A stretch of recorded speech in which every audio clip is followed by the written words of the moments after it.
The foundation of this family, my family, has never been marble or even solid oak. It is a thing of spun sugar, beautiful from a distance but so terribly fragile. One wrong breath and the entire structure could shatter. I have known this for years, have felt the hairline fractures spreading beneath the surface of our lives with every holiday, every birthday, every forced smile. But I am the matriarch. It is my job to hold it all together, to press my love into the cracks like glue, even if that love is sometimes heavy. Especially when it comes to Marcus. My son is the center of my universe, the only truly good thing I have ever managed to build. Since his father left us when he was just a boy, it has been the two of us against the world. I have sacrificed everything for him, worked double shifts as a nurse so he could have new school clothes, stayed up late helping him with projects, cheered from the sidelines at every single one of his baseball games. My love for him is not just an emotion, it is a physical presence, a force of nature that has shaped my entire existence. And now, that existence feels threatened. Chloe, his wife of 11 months. She is a nice girl, I suppose, pretty in a simple way with her blonde hair and earnest eyes, but she does not understand the history Marcus and I share.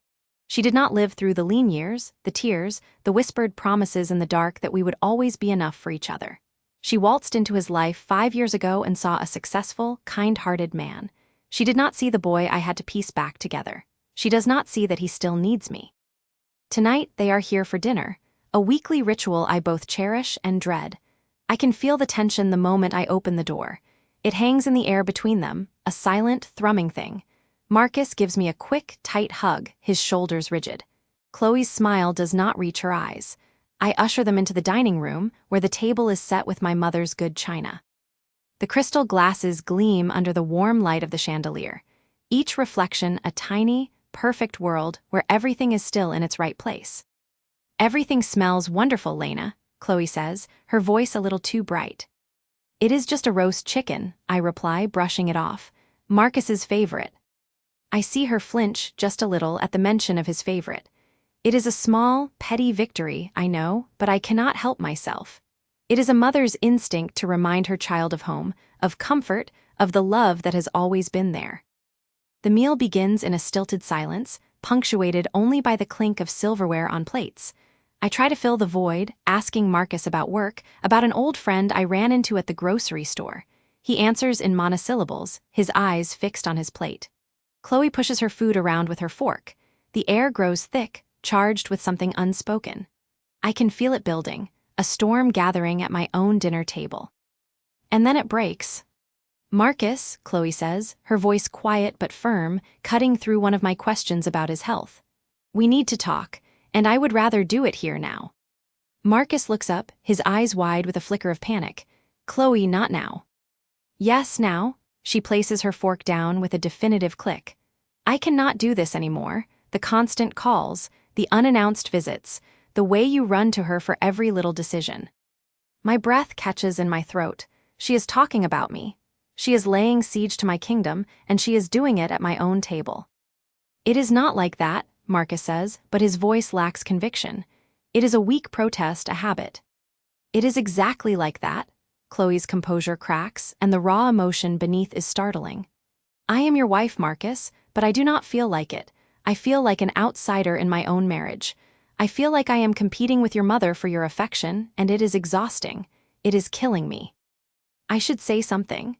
I should stand up and defend myself, defend the bond I share with my son. But I am frozen in my chair, a spectator to the unraveling of my world. Chloe leans forward, her gaze locked on Marcus. Her hands are trembling. So I am giving you an ultimatum. It is her or it is me. You have to choose. The words hang in the air, monstrous and final. The room seems to tilt. Choose? How can he choose? I am his mother. I am his blood. I am the one who was there before her and will be there long after if she decides to leave. A cold certainty settles over me. He will choose me. He has to. He knows what we have been through. He knows the weight of my love. I get up from the table, my legs feeling like lead. I will just get the pie, I murmur, my voice sounding distant to my own ears. I need to leave the room, not because I am upset, but because I do not want to witness his wife's humiliation when he inevitably tells her that there is no choice to make. I want to give him the space to do what is right. I retreat to the kitchen, the swinging door whispering shut behind me. The apple pie is cooling on the counter, its cinnamon scent suddenly cloying. I stand there, my back to the door, my hands gripping the cool granite. I wait. I wait for him to say it. To tell her that she is being unreasonable, that a son's love for his mother is sacred. But the words that come through the thin wood are not the ones I expect. There is a long, terrible silence from the dining room. It stretches on for an eternity, filled only with the frantic beating of my own heart. And then I hear my son's voice. It is low, so quiet I have to strain to hear it, drained of all its strength. Okay. The word is a whisper, a sigh of surrender. Okay, Chloe's voice is thick with tears, but also with something else, hope. Okay, Marcus repeats, a little louder this time, the words solidifying into a terrible reality. You are my wife, I choose you. The world stops. The hum of the refrigerator vanishes. The light from the overhead lamp seems to dim. It is as if someone has reached into my chest, wrapped a cold hand around my heart and squeezed. A betrayal so profound, so absolute that it feels like a physical blow. I stumble back a step, my shoulder hitting the refrigerator door with a soft thud. The air is sucked from my lungs. Okay, I choose you. 4 words. 4 words that have just dismantled the entire architecture of my life. Tears I did not even feel coming begin to stream down my face, hot and silent. This cannot be happening. My son, my Marcus. The boy I read stories to, the man I guided through college, the one person I believed would never, could never forsake me. He has chosen her. He has agreed to cut me out, to diminish me, to make me optional. A raw, silent scream builds in my throat. I clamp a hand over my mouth to stifle it, my body trembling uncontrollably. The love I have poured into him for 30 years, a love that was supposed to be my anchor, has become my noose. He has taken that love and he has used it to hang me. I stand there in the bright, cheerful kitchen, surrounded by the ghosts of 1,000 family meals, and I feel a fracture so deep and so final that I know, with a chilling certainty, that nothing will ever be the same again. And as I hear the faint sound of Chloe beginning to cry with relief on the other side of the door, a new, dark emotion begins to coil in the ashes of my heart, cold and sharp and waiting. The silence in the car on the way home was a physical weight, pressing down on my lungs. I drove on autopilot, the streetlights streaking past the windshield like dying comets. Beside me, Marcus was a statue, his profile carved from stone, his hands limp on his knees. He had not said a word since we walked out of my mother's house, leaving the echo of her ultimatum hanging in the air like a shroud. I wanted to scream at him, to shake him, to demand to know how he could just sit there while his mother was being torn from him. But the absolute emptiness in his eyes stopped me. It was not defiance, it was surrender. When we finally stepped into the sterile quiet of our own home, the tension snapped. I could not hold it in any longer. How can you be so calm? My voice was sharp, frayed at the edges. I tossed my keys into the ceramic bowl on the entryway table, the clatter unnaturally loud. She is giving you a week, Marcus. 1 week to choose between your sick mother and us. And you just sat there. You did not even try to fight her. Marcus walked past me into the living room, not turning on the main light. The only illumination came from the kitchen, casting long, distorted shadows across his face. He sank onto the sofa, his body folding in on itself as if the bones had been removed. He buried his face in his hands. The sound that escaped him was not a sob, but a dry, hollow rasp, the sound of a man who had been scraped clean from the inside out. "You think I am calm?" he whispered, his voice muffled by his palms. He looked up, and in the dim light I saw the raw torment in his eyes. It was a look I had never seen before, not even when we received the diagnosis. "Chloe, I have been fighting this fight for years. I am so tired. I am so cornered." "Cornered by what? By your mother's illness? We are in this together, Marcus. That is what you promised, for better or for worse." I stood over him, my arms crossed, my heart a frantic drum against my ribs. "This is not about the illness," he said, his voice gaining a strange, quiet strength. "This is about a choice I made a long time ago, a choice she made me make." The air in the room shifted. The anger that had been boiling inside me cooled into a cold, creeping dread. "What are you talking about?"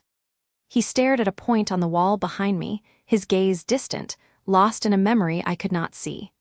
"The choice between my mother and my father was made years ago, the day I found out how he really died." The words landed like a physical blow. I felt my breath catch. Your father died in a car accident, a drunk driver. That is what your mother always said. A bitter, twisted smile touched his lips for a second before vanishing. That is the story, the one she told everyone, the one she made me swear to keep. He finally looked at me, and the pain in his eyes was so profound it was like looking into a deep, dark well. My father did not die in a car accident, Chloe. He killed himself. The world tilted. I stumbled back a step, groping for the armchair behind me and lowering myself into it. The room seemed to shrink, the walls closing in. What? No, that cannot be true. Lena would have told you. She would have. She did not, Marcus interrupted, his voice flat, devoid of emotion now, as if he were reciting a facts from a terrible textbook. I found out by accident. I was 15. I needed my birth certificate for a school trip. She kept all the important documents in a locked box on the top shelf of her closet. I found the key she thought I did not know about. He took a slow, shuddering breath. I found the death certificate. The cause of death was very clear. A single gunshot wound to the head. Self-inflicted, and I found the note. A note, the words were a whisper. It was short, crumpled as if it had been thrown away and retrieved. It said he could not live with her lies anymore, that he was not who she had promised him he was, that he was setting us free. Marcus's hands clenched into fists on his knees. I confronted her. I was a kid and I was furious, confused. She broke down. She made me swear on my father's grave, the grave of the man I thought he was, that I would never tell a soul. She said it was a shameful secret. That it would destroy his memory, destroy our family's reputation. She said if I loved her, I would bury it. So I did. I buried it so deep I almost convinced myself it was not real. But every time I look at her, I see it. I see the lie she built our lives on. I stared at him, my mind reeling. The foundation of everything I knew about my husband's past, about Lena, was crumbling into dust. The strong, stoic woman I knew, the one who had raised a son alone, was built on a tragedy she had deliberately hidden. But why? Why would she lie about something so huge? I do not know, Marcus said, exhaustion weighing down every word. I have spent my life trying to figure that out. Maybe she was ashamed. Maybe she thought it was easier for a boy to believe his father was a victim than a man who gave up. But it poisoned everything. Every holiday, every birthday, the ghost at the table was not the hero she talked about, it was the man she forced me to forget. So when she gives me this ultimatum now, it feels like the same damn choice all over again. Do I protect her lie, or do I finally choose the truth? And I am so tired of choosing her. He slumped forward, the confession leaving him utterly spent. I moved from the chair to the sofa, sitting beside him, placing a hand on his back. I felt the tremors running through him. My anger was gone, replaced by a devastating wave of pity and a chilling confusion. If the story of his father's death was a lie, what else was? Later that night, after Marcus had fallen into a fitful sleep, I was too wired to rest. His confession echoed in the silent house. He was not who she had promised him he was. The phrase stuck in my mind, a thorn. I paced the hallway, my thoughts a chaotic whirlwind. I ended up in the small, cluttered room we used as a home office. On a high shelf was a box of old photo albums and memorabilia Lena had given us when we bought the house, saying she was downsizing. I had never really gone through it. Driven by a compulsion I did not fully understand, I dragged a chair over, climbed up, and pulled the heavy cardboard box down. Dust motes danced in the light of the desk lamp. I opened the flaps.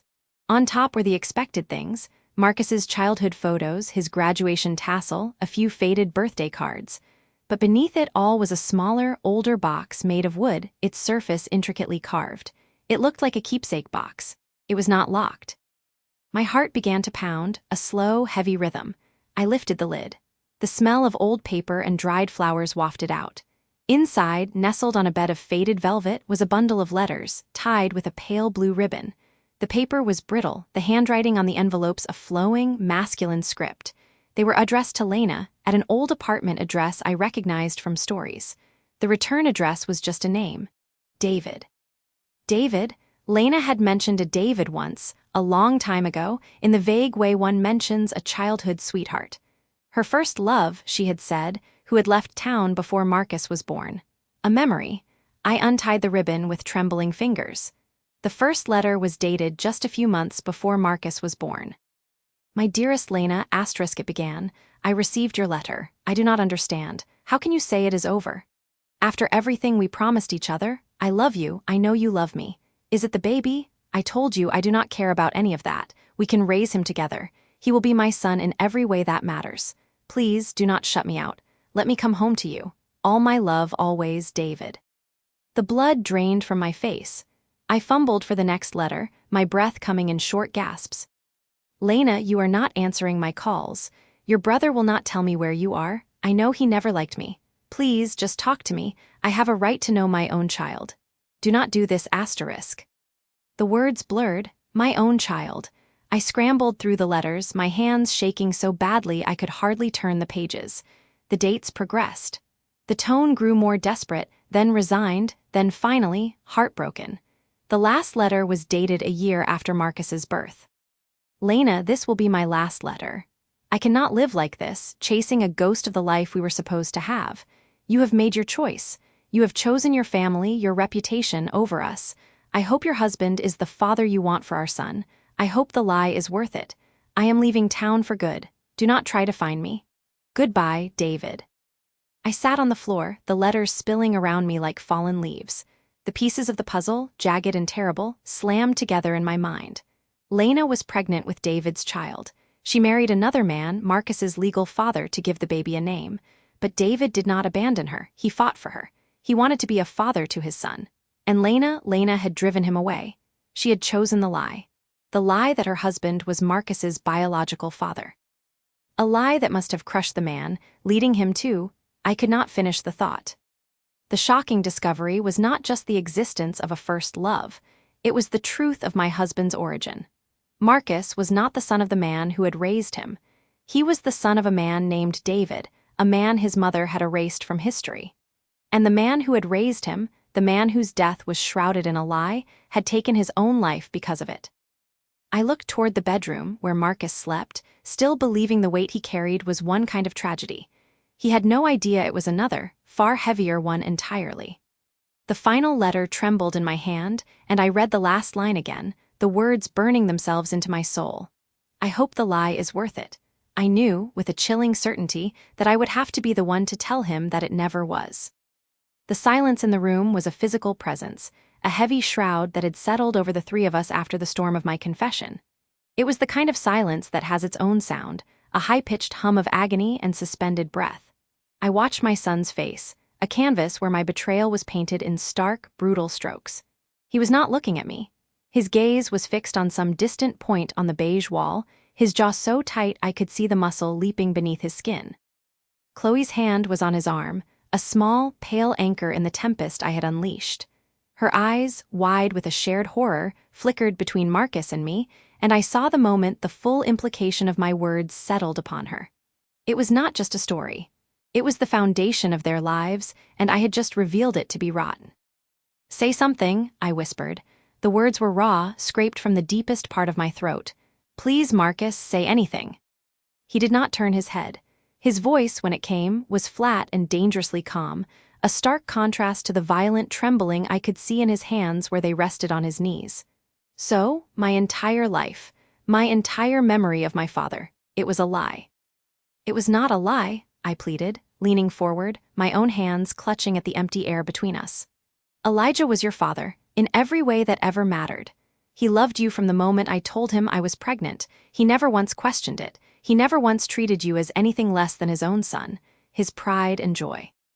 But I was not his son. Finally, Marcus looked at me, and the fury and pain in his eyes made me flinch.